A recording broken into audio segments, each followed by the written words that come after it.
Hello students, today I will explain the short story A Horse and Two Goats written by R.K. Narayan. This story is set in a tiny South Indian village named Kritam. India has around 7 lakh villages and Kritam is described as the smallest of them all.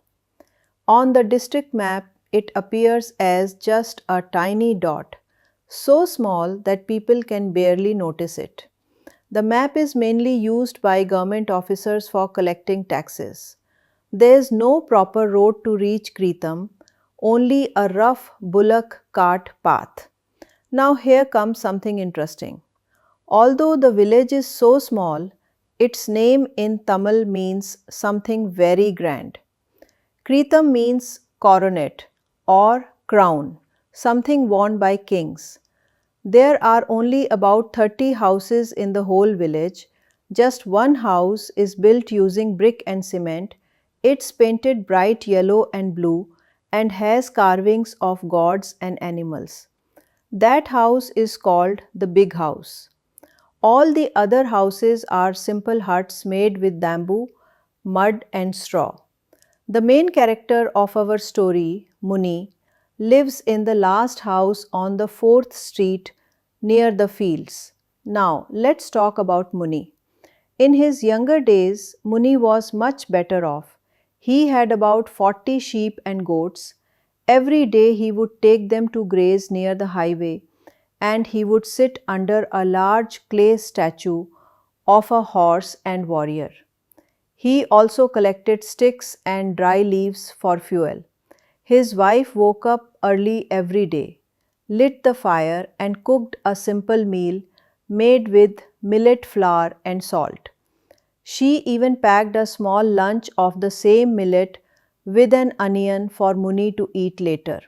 Although his wife was old, Muni was even older, and she took care of him with whatever little they had. But now Muni's life had changed. He had only 2 goats left. He could not even afford to keep them in the big house's pen, so he tied them to a tree outside his hut. One day he shook 6 drumsticks, a type of vegetable, from the tree next to his hut. He was proud, even though no one knew who the tree really belonged to. Muni believed it was his.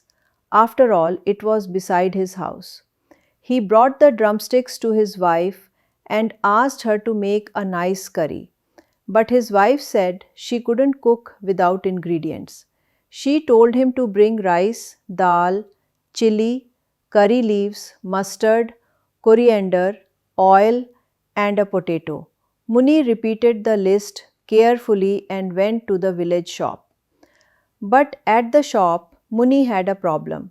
He asked for the items on credit, but the shopkeeper refused. Muni still owed money from before, so the shopkeeper insulted him and called him a liar. He even said Muni was 70 years old, not 50 as Muni claimed. Feeling hurt, Muni went back home and told his wife to sell the drumsticks. His wife got angry and said there was no food. So Muni left the house with his goats and went to sit near the statue of the horse, just like he always did. He sat there watching the road, letting his goats graze. He thought about his life, his poverty, his past, and how he once had many animals and respect.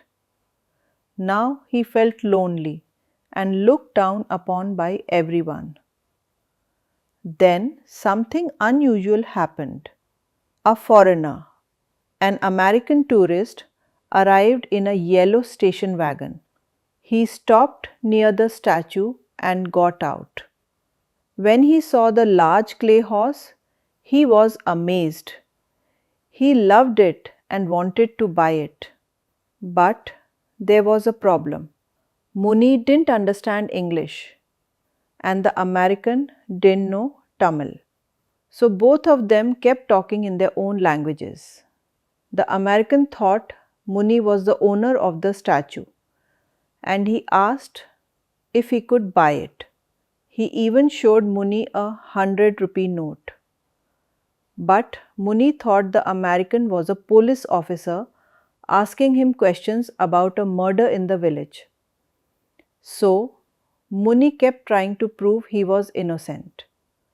They completely misunderstood each other. Then the American offered Muni a cigarette, which made Muni feel relaxed.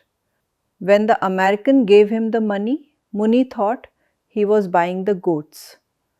Muni was happy. He had always dreamed of selling the goats and opening a small shop.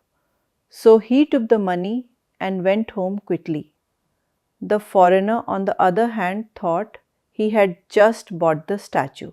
With the help of two local men, he lifted the statue into his car and drove away. When Muni reached home, he proudly showed the 100 rupees to his wife and said, "I sold the goats." But guess what? The two goats came back to the house. Now Muni's wife was shocked and angry. She thought he had stolen the money because the goats were still there. She even threatened to leave him. Let's talk about the moral or message of the story. This story is full of humor and irony. It shows how two people from different cultures and languages can completely misunderstand each other. It also shows the hard reality of poverty and how even small hopes can bring happiness to simple people. But at the same time, the story reminds us that communication is powerful and language barriers can lead to funny or confusing situations. Thank you for listening. I hope you enjoyed this story and learned something new. If you liked it, don't forget to read more stories by R.K. Narayan, one of India's most loved authors.